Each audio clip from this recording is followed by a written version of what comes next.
Saya Siti Hanum binti Muhammad Kamal. Saya Nur Syafiqah binti Samsudin. Saya Muhammad Hakim Haziq bin Sabiran. Kami ingin membentangkan satu kajian yang bertajuk pelarian etnik Rohingya. Pelarian adalah seseorang yang tiada pilihan lain selain melarikan diri dan dipaksa merentasi sempadan antarabangsa dan tidak mendapat peluang untuk pulang ke negara asal. Kami juga telah mendapat 3 NGO yang memberi bantuan berkaitan isu ini, iaitu UNHCR, OIC dan juga ASEAN. Fungsi UNHCR ialah melindungi hak dan kesejahteraan orang yang tersasar secara paksa dan tidak melakukan tugas secara individu. Mereka juga menyediakan kad pelarian sebagai kad pengenalan diri khas untuk digunakan semasa pemeriksaan keselamatan dilakukan. Pemegang kad yang sah membolehkan mereka menjadi penduduk tetap di Malaysia. Mengikut data yang diperolehi oleh UNHCR, terdapat seramai 109,000 orang pelarian di dalam data mereka dan angka global telah pun melepasi 100 juta orang. Selain itu, fungsi OIC adalah mengeratkan hubungan ahli negara Islam dalam bidang ekonomi, sosial, budaya dan saintifik untuk menghapuskan diskriminasi. Akhir sekali, fungsi ASEAN pula untuk menegaskan hak asasi manusia dan mengutamakan bantuan kemanusiaan. Untuk pengetahuan, Malaysia menjadi tumpuan kepada 50 negara sebagai tempat destinasi pelarian. Kami juga telah pun mengenal pasti masalah di peringkat global, antaranya ialah disebabkan oleh peperangan dan pencabulan hak asasi manusia, manakala masalah di peringkat komuniti ialah masalah penyebaran penyakit berjangkit, keselamatan dan jenayah berleluasa seperti penyeludupan dan pemerdagangan manusia. Dalam kajian kami juga telah mendapat jumlah pelarian di Malaysia mengikut pecahan negara yang bersumberkan laman web UNHCR menunjukkan negara Myanmar adalah negara paling tinggi iaitu sebanyak 153,209 orang pelarian dan paling rendah adalah negara Iraq sebanyak 1,340 orang pelarian dan jumlah keseluruhan yang telah kami dapati adalah sebanyak 177,806 orang. Saya akan meneruskan pembentangan ini yang berkaitan dengan penyataan masalah. Penyataan masalah yang pertama ialah kekurangan hak kewarganegaraan di Myanmar. Pada tahun 1982, Undang-Undang Kerakyatan Baharu telah diluluskan iaitu Burma Citizenship of Law yang secara efektifnya menjadikan Rohingya tanpa kerakyatan. Etnik Rohingya mesti memiliki bukti keluarga mereka yang tinggal di Myanmar sebelum tahun 1948 serta fasih berbahasa iaitu sekurang-kurangnya satu bahasa kebangsaan. Kebanyakan etnik Rohingya tidak mempunyai dokumen keturunan mereka. Hal ini menyebabkan mereka sendirinya telah dibuang dari negara Myanmar sendiri. Pernyataan masalah yang kedua pula ialah mengalami tekanan dan sekatan. Rohingya dibebani dengan cukai yang tinggi sehingga menyebabkan mereka sendiri terbeban. Etnik Rohingya dilarang memiliki harta benda dan berniaga. Keadaan ini menyebabkan mereka hidup dalam kemiskinan dan sukar memperoleh pekerjaan. Bagi penyataan masalah yang ketiga pula ialah penindasan terhadap agama dan pendidikan. Pemerintahan Niwin telah membuat penindasan ke atas umat Islam Rohingya. Antaranya ialah mereka telah meroboh masjid, membakar Al-Quran, buku-buku agama dan juga telah melarang Islam Rohingya ini mengerjakan haji dan korban. Hak mendirikan sekolah dan pusat pendidikan juga telah dinafikan. Pendidikan yang diberikan amat terhad, terutamanya hanya diberikan di kampung-kampung sahaja. Seterusnya kita beralih kepada faktor-faktor yang menyebabkan kes pelarian. Kemiskinan memunculkan masalah pelarian ke negeri-negeri yang berdekatan bagi mendapatkan sumber makanan dan tempat berteduh untuk mereka.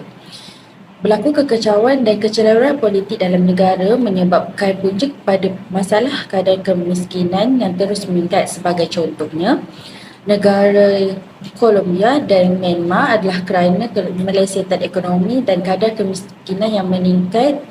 Faktor yang kedua adalah kerana konflik etnik. Kebanyakan negara-negara maju mempunyai ketidakseragaman dalam kumpulan etniknya. Kumpulan etnik minoriti yang lemah terasa ditindas apabila mereka ada masalah yang menimpa tetapi tidak dihiraukan oleh pihak pemimpin. Justru itu, hal ini menyebabkan etnik minoriti menjadi lemah dan menjadi mangsa kepada etnik yang lain sehingga menyebabkan mereka lari atau diusir keluar daripada negara mereka sendiri. Faktor ketiga yang menyebabkan kes pelarian iaitu bencana alam. Bencana alam boleh didefinisikan sebagai kesan buruk daripada kejadian atau golongan aktiviti semula jadi dan aktiviti manusia. Bencana alam meliputi kes kejadian tanah runtuh secara besar-besaran, tsunami, letusan gunung berapi dan sebagainya. Pelarian ini mengambil kesempatan untuk melarikan diri daripada tempat mereka tinggal untuk mendapatkan perlindungan daripada bencana alam tersebut. Kesan daripada kes pelarian ini telah menyebabkan gangguan kepada negara-negara lain. Kesan yang pertama adalah dari segi ekonomi. Kerajaan terpaksa menanggung kos penyediaan penempatan, makanan serta perubatan kepada pelarian-pelarian ini. Ini akan membebankan negara kerana ia akan meningkatkan kesan tanggungan kerajaan. Kerajaan perlu menampung kos sara hidup untuk mereka. Manakala dari segi sosial pula, kebanyakan negara tidak memberikan perkhidmatan kesihatan yang baik kepada rakyatnya. Kumpulan pelarian ini mungkin tidak akan diberikan perkhidmatan kesihatan di negara asal seperti vaksin untuk melawan penyakit. Selain itu, para pelarian berkemungkinan boleh terlibat dalam pelbagai kes jenayah yang mampu membahayakan keselamatan para penduduk tempatan. Mereka berkemungkinan akan melakukan jenayah seperti merompak dan mencuri untuk menampung kos hidup mereka kerana mereka tidak mempunyai pekerjaan yang sah di negara tersebut.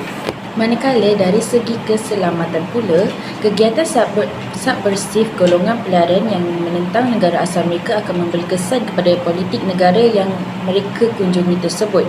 Ini akan memudahkan berlakunya kegiatan jenayah rentas sempadan. Keselamatan para penduduk tempatan mungkin terancam dengan adanya pelarian-pelarian ini. Ia akan menambahkan rasa takut kepada para penduduk untuk tinggal di negara mereka sendiri. Dengan adanya jumlah pelarian yang semakin berleluasa, pelarian itu boleh dengan sesuka hati meminta hak keistimewaan seperti para penduduk pada masa akan datang. Maka dengan ini, kes pelarian ini perlulah diselesaikan dengan segera dengan bantuan pelbagai pihak berkuasa supaya masalah ini dapat dibendung pada masa akan datang. Dari segi politik, ia akan berlaku ketegangan hubungan diplomatik dengan negara yang terlibat. Hubungan Malaysia dengan negara asal akan menjadi tegang akibat penerimaan pelarian negara mereka. Sebagai contohnya, Malaysia dan Myanmar yang menerima pelarian etnik Rohingya yang beragama Islam masuk ke dalam Malaysia. Negara asal mereka iaitu Myanmar mencemuh tindakan Malaysia menerima pelarian ini kerana pihak kerajaan di sana beranggapan bahawa mereka tidak wujud di dalam negara mereka. Bagi penyelesaian masalah pula ialah penyelesaian masalah yang pertama, menubuhkan sebuah kumpulan pakar bebas. Cadangan ini telah dikemukakan oleh Malaysia kepada ASEAN dalam menentukan sejauh mana tahap krisis di wilayah Rakhine. Hal ini bertujuan untuk membantu ASEAN merumuskan penyelesaian jangka panjang. Hal ini juga dapat mengembalikan kepercayaan kepada pelarian Rohingya untuk kembali ke tempat asal mereka. Penyelesaian masalah yang kedua pula ialah menghulurkan bantuan kepada pelarian Rohingya.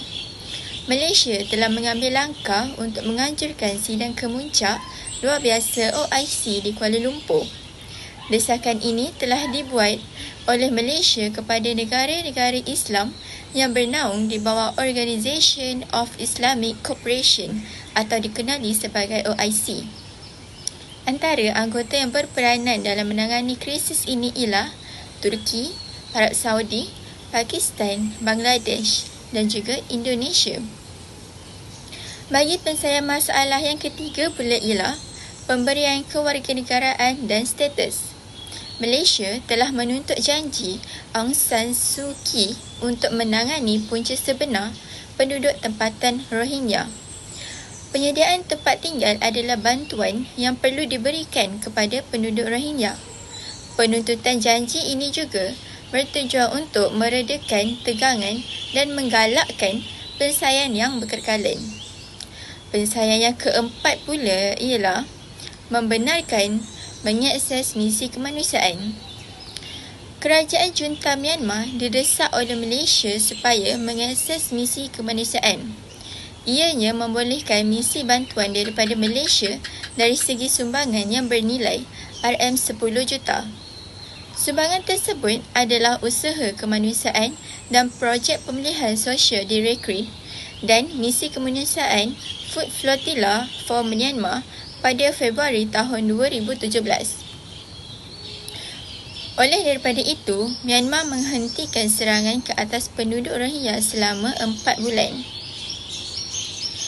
Penyelesaian masalah yang kelima pula ialah membuat penggesaan terhadap junta Burma. Masyarakat dunia perlu menggesa junta Burma untuk mengambil langkah awal bagi menghentikan kekejaman. Tindakan segera dapat mengurangkan jumlah nyawa etnik Rohingya yang terkorban. Video ini adalah salah satu bukti yang saya dapati dari sumber internet iaitu YouTube yang mengenai Malaysia telah mengambil langkah menganjurkan sidang kemunciak luar biasa OIC di Kuala Lumpur. Malaysia menggesa Pertubuhan Kerjasama Islam atau OIC menjalinkan kerjasama dengan ASEAN bagi menyelesaikan krisis kemanusiaan Rohingya. Menteri Luar Datuk Seri Zamri Abdul Kadir berkata kedua-dua pertubuhan harus meminta pihak berkuasa tentera di negara itu mengurangkan atau menghentikan keganasan. Tambahnya, kedua-dua pertubuhan juga mesti menyelaraskan bantuan kemanusiaan tanpa diskriminasi termasuk di kawasan yang tidak dikawal oleh tentera. Zamri berkata situasi di Myanmar terus meruncing berikutan rampasan kuasa tentera pada Februari 2021 menjadikan Malaysia dan Bangladesh antara negara yang terjejas teruk kerana kedua-dua negara melindungi kira-kira 200,000 dan 1 juta pelarian Rohingya. Ujarnya, umat Islam Rohingya masih tertakluk kepada pembunuhan di luar undang-undang sewenang-wenangnya, pelbagai bentuk keganasan seksual dan pengusiran sistematik dari rumah mereka. Katanya, Malaysia telah menyumbang $100,000 Amerika kepada tabung amanah kemanusiaan OIC untuk Rohingya pada 2020. Beliau berkata demikian di mesyuarat kumpulan hubungan OIC mengenai umat Islam Rohingya yang diadakan di luar sesi Perhimpunan Agung Pertubuhan Bangsa-Bangsa Bersatu UNGA ke-78 pada Selasa. Terima kasih kepada rakan saya. Seterusnya saya akan mengemukakan usaha dari beberapa agensi yang terlibat dalam menangani masalah isu pelarian etnik Rohingya. Okey, agensi yang pertama ialah Suruhanjaya Tinggi Pertubuhan Bangsa-Bangsa Bersatu bagi Pelarian atau dikenali sebagai UNHCR. UNHCR akan memberi kad kepada pelarian-pelarian. Kad ini melindungi pelarian daripada diusir kembali ke tempat asal yang mana nyawa mereka terancam di sana.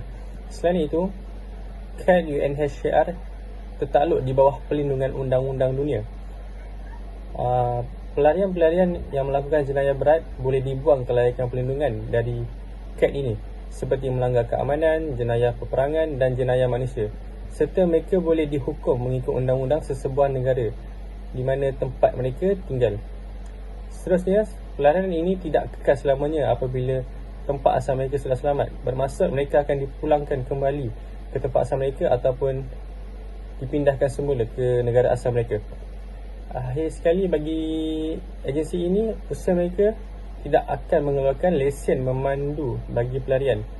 Bermaksud pelarian-pelarian ini tidak boleh menyalahgunakan kuasa kad UNHCR kerana agensi ini tidak memberikan mereka hak dan peluang untuk mengambil lesen.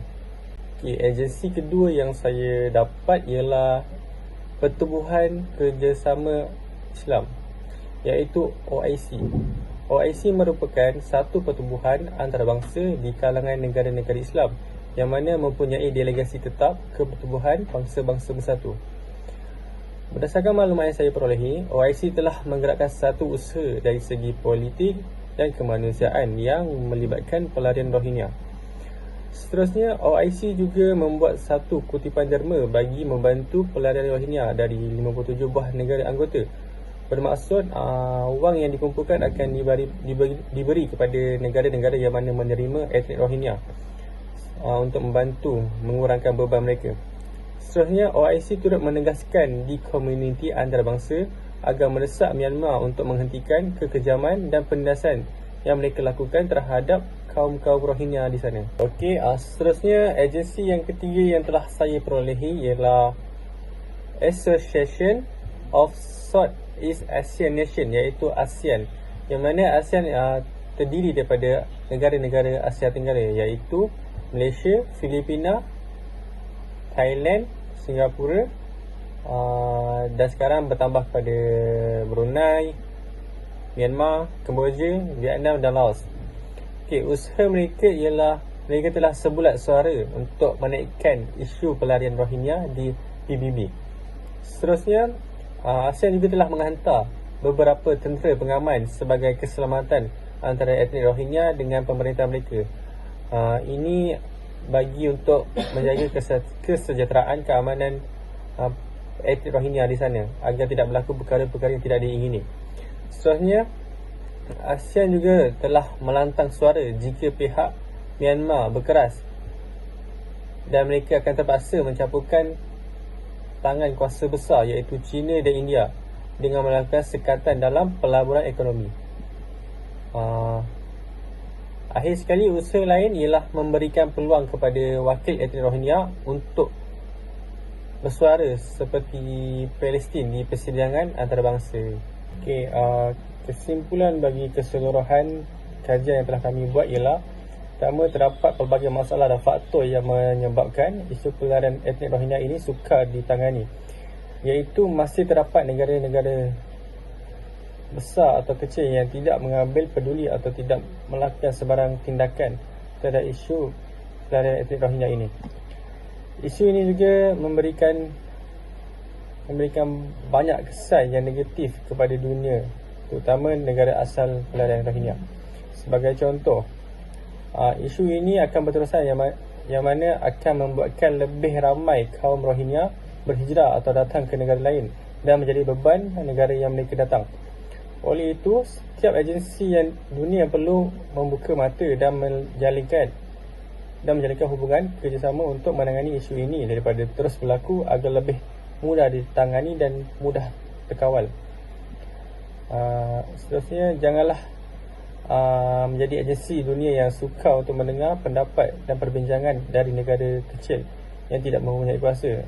Seperti kuasa-kuasa besar janganlah berdiam sahaja apabila negara-negara kecil bersuara. Akhir sekali, isu ini juga mampu mencetuskan perselisihan faham antara negara-negara atau negara yang terlibat kerana terdapat negara yang tidak mahu mencampur tangan. Oleh itu, dapat mengelakkan dunia ini daripada berlakunya peperangan yang disebabkan oleh masalah kecil. Sekian, terima kasih.